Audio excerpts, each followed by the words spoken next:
Hello বন্ধুরা, কেমন আছো সবাই? আশা করি তোমরা সবাই ভালো সুস্থ আছো। তো আজকের ভিডিও কথা বলতে যাচ্ছি দি একেন বেনারসের বিভীষিকা এই মুভিটা নিয়ে। তো একটা সময় ছিল যখন এসবিএফ, দেব বা ওই ম্যাপের সুপারস্টার নিয়ে সবসময় কাজ করতো, মানে ম্যাক্সিমাম সময় কাজ করতো এবং ব্লকবাস্টার হিট দিত। কিন্তু এখন সময় চেঞ্জ হয়ে গেছে, অডিয়েন্স চেঞ্জ হয়ে গেছে। এখন আর সুপারস্টার দরকার হয় না, এখন দরকার হয় সুপারস্টার ক্যারেক্টার। তো দা একেন আমার মনে হয় এই ক্র্যাকটা এসবিএফ এর জন্য একটা মাস্টার স্ট্রোক ছিল। প্রথমে ওয়েব সিরিজ ফরম্যাটে এনে অডিয়েন্সের একটা গ্রহণযোগ্যতা তারা করলো, দেন বড় পর্দায় শিফট করে পুরো একটা মার্কেট নিয়ে নিল।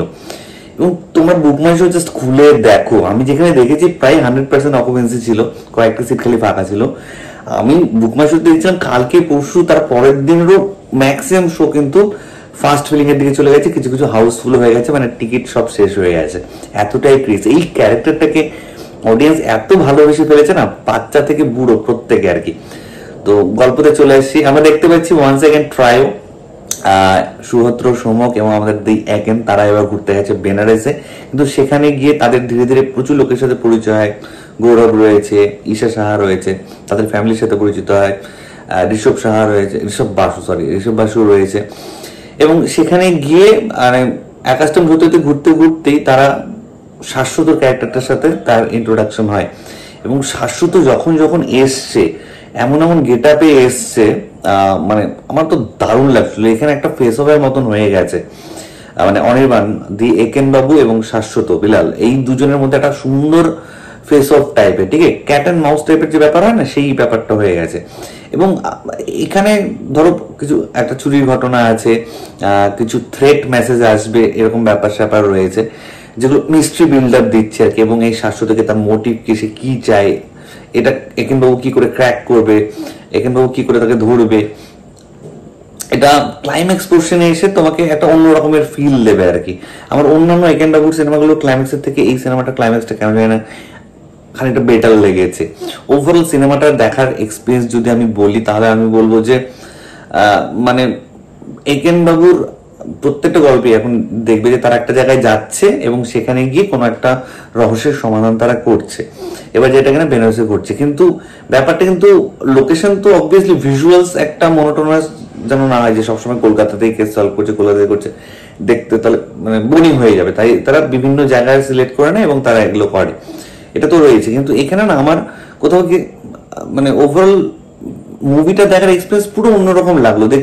দেখে মনে হলো যেন যে একটা ভাইব্রেন্ট মুভি দেখছি, যেন একটা প্রপার কমার্শিয়াল মুভি দেখছি। এখানে মানে আগের দিনে যেরকম হিরো হিরোইন ওগুলো থাকতো, দেখে যে মজাটা পেতাম না, সেই মজাটা আমি সিনেমাতে থরলি পেয়েছি, because of the script, strong dialogues এবং দ্য একেন বাবুর হিউমার বলো, তার ডায়লগ ডেলিভারি বলো, বলো। এবং এই তিনজনের কেমিস্ট্রি আমার এই সিনেমাতে দারুণ লেগেছে, দারুণ।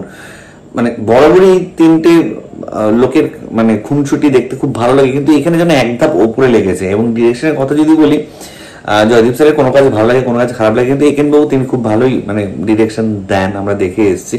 এবং এক্ষেত্রেও সেটা হয়নি, আমার কিন্তু পার্সোনালি খুব ভালোই লেগেছে। ভিজুয়ালস সিনেমাটা সত্যি খুব ভালো, বেনারসকে একটু অন্যরকম ভাবে দেখানোর চেষ্টা করা হয়েছে। পারফরমেন্সের কথা এখানে মানে এই ট্রায়োটাকে ছাড়া বলছি, ঈশা সাহা, গৌরব, ঋষভ বাসু, এরা তো যে যার ক্যারেক্টার, আরো অনেকে রয়েছে যে যে ক্যারেক্টারটা যেটুকুনি পেজ করেছে। কিন্তু শাশ্বততাকে জাস্ট হ্যাটস অফ জানাতে চাই, সে থাকাতে সিনেমাটাকে যেন অন্য পেসে নিয়ে গেছে। এবং যে ফেস অফের ব্যাপারটা আমি আরো একবার বলতে চাই, ফেস অফটা খুব সুন্দর। মানে একটা কেস তুমি কিছু ক্লু পাচ্ছ, কিছু হুক আপ পাচ্ছ, সেগুলোকে ধীরে ধীরে ধীরে ধীরে গিয়ে ক্র্যাক করে একটা জায়গায় গিয়ে পৌঁছানো, এই যে জার্নিটা খুব সুন্দরভাবে এই সিনেমাতে কিন্তু দেখানো হয়েছে।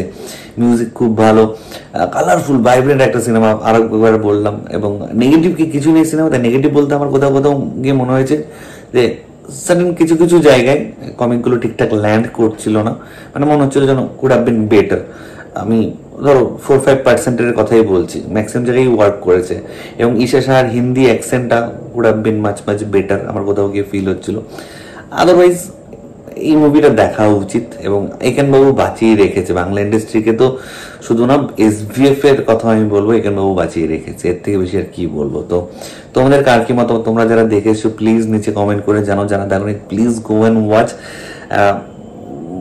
পয়সা বসুল মানে কি বলবো, থরলি এন্টারটেইনিং একটা মুভি যদি দেখতে চাও, এই মুভিটা তোমাদের সকলের জন্য। এখনই টিকিট বুক করো, দেখে ফেলো। চলো বন্ধুরা, ভিডিওটা ভালো লাগলে লাইক কমেন্ট করতে একদম ভুলবে না। চ্যানেলটা যারা প্রথমবার দেখছো, নিচে যে রেড সাবস্ক্রাইব বাটন আছে সেখানে ক্লিক করো, পাশে একটা বেল আইকন আছে সেখানে ক্লিক করে আলোচনা ক্লিক করে নাও। ঠিক আছে, চলো।